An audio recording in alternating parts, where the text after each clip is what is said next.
Boa noite. Eu estou gravando mais um vídeo sobre correlação, mas para enfatizar os pressupostos da correlação, né? Tá, isso eu comentei nos primeiros vídeos, mas acho que é legal exemplificar. Eu vou usar aqui o software R, né? Ele tem um pacote que chama R Commander, que tem uma parte que é legal para dar aula, né? Para exemplificar. Então vem aqui, ó, ferramentas, plugin, Teaching Demos, né? Eu já usei isso para explicar teorema de limite central, né? Então vamos lá, vemos. Então, por exemplo, a correlação, aqui o que ele tem de legal, né? Eu posso aqui, por exemplo, fazer um...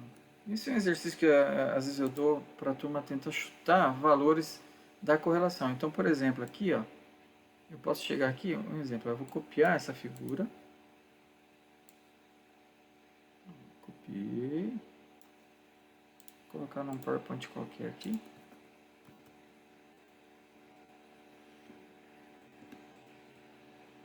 Eu não copiei o número, né? Vamos voltar lá. Vou aqui mexer mais um pouquinho.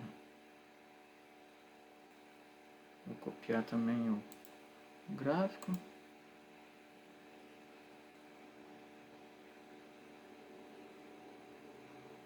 Copiei. Então, assim, um exercício que às vezes eu dou é esse aqui. É simplesmente assim.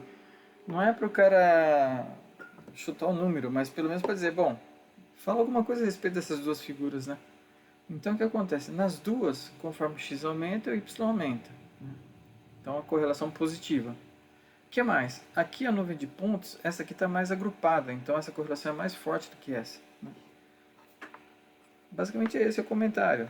E nessa brincadeira aqui do R Commander, eu consigo, por exemplo, se eu chegar no extremo aqui que o valor é 1, você vê que fica uma linha reta perfeita, tá vendo? Tá? E aqui ele mostra aqui em cima, ó, R igual a 1. Tá? Eu posso brincar aqui, ó, você vê que ele vai abrindo. Quanto mais perto de zero, mais arredondado. E se eu vier para a esquerda, você vê que a nuvem de pontos ó, vai ficando ao contrário, conforme x aumenta, o y cai, né, decrescente. Né? E se eu chegar no extremo, menos 1 é uma reta perfeita, né? A correlação é perfeita, menos 1, só que negativa. Né? Tá? Então esse é um exemplo legal de mostrar para uma análise visual no olhômetro. Né? Tá? Então acho que a primeira coisa que tem a ver com o pressuposto da correlação é linearidade, quer dizer, o que eu estou olhando aqui, se a relação é uma reta linear, se é uma reta ou não, ou se tem uma parábola, uma curva de alguma forma. Então esses exemplos, todos esses que eu estou dando, ele vai tender a uma reta. Então, ok. Então esse é o primeiro exemplo. E o último exemplo, o segundo exemplo, deixa eu mostrar aqui. Deixa eu só aumentar aqui um pouquinho para ficar melhor para... Sem querer ele já acrescentou aqui uns pontinhos que eu não queria. Então eu vou adicionar alguns pontos aqui agora. 1, 2, 3, 4, 5, 6. Ele criou aqui pra gente ele traçou já uma reta média, né? Então no olhômetro a reta representa bem a nuvem de pontos, né? Ela passa bem no meio. E deu uma correlação bem forte, né? 0,96. Eu vou copiar aqui o resultado, só para a gente comparar depois. Tá? Deixei guardadinho. Eu vou fazer uma brincadeira aqui. Eu vou acrescentar um ponto muito fora da tendência, aqui um outlier aqui fora. Presta atenção no que vai acontecer com o R. Está com 96, olha o que vai acontecer. Caiu para 45, e você vê que a reta ela deu uma girada, né? Ela estava aqui, ó, ela girou para cá. Então esse ponto, a gente chama de um ponto aí que alavancou a reta. Tá? É um ponto outlier e também é um ponto influente. Eu vou falar bastante disso quando a gente for para a semana que vem falar de regressão de novo, eu vou repetir esse exemplo. Tá? Mas assim, então esse é um problema que tem na análise de correlação, quer dizer, não deveria ter outlier. Eu vou apagar ele, você vê que volta para 96, né? Então assim, agora por que um ponto sozinho conseguiu fazer a reta girar, né? Em parte é porque a amostra nesse caso é muito pequenininha, estou com 6 pontos só, então eu vou adicionar mais pontos tentando manter a correlação de 96. Ó. Tá, então vamos lá. Estou aqui acrescentando o meio de forma aleatória, tá, mas mais ou menos aí na direção da reta.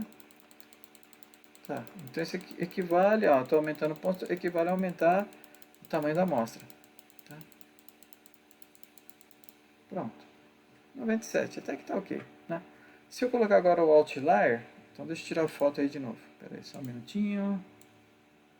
97 de correlação. Então eu vou colocar aqui o ponto influente de novo. Você vê que a reta virou um pouquinho, mas não tanto, e caiu de 97 para 91. Então você vê que já não mudou tanto, né? Aqui ó, 97 e aqui 91. Tá? Então, o que eu queria chamar a atenção?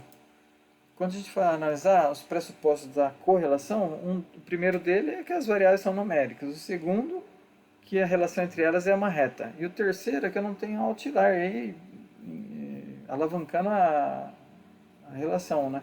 Tá? Então, para evitar, quer dizer, nesse caso eu tenho outlier, mas ele não conseguiu alavancar tanto, ele não conseguiu mexer tanto, né? Então, o que eu faço com esse outlier? Eu tenho que entender o porquê que ele está acontecendo. Então, às vezes, pode ser erro de medição mesmo, né? Então, errei aqui na hora de coletar o dado. Ou então pode ser o que a gente chama de viés de seleção, quer dizer, eu coletei uma amostra que ela pegou só uma parte da população e a outra parte aqui só ficou esse cara aqui, por acaso eu peguei ele, mas na verdade é como se eu tivesse uma população que foi feita uma amostragem que não está pegando gente, é como se assim, eu tivesse um outro grupo de pessoas aqui, ó, que não está aparecendo na minha amostragem, a amostragem foi mal feita, tá? Então, é isso que a gente tem que saber. Então, variáveis numéricas, relação linear e ausência de outlier, tá? Então tomar cuidado com isso, tá? Então é isso, bom estudo e vamos para frente.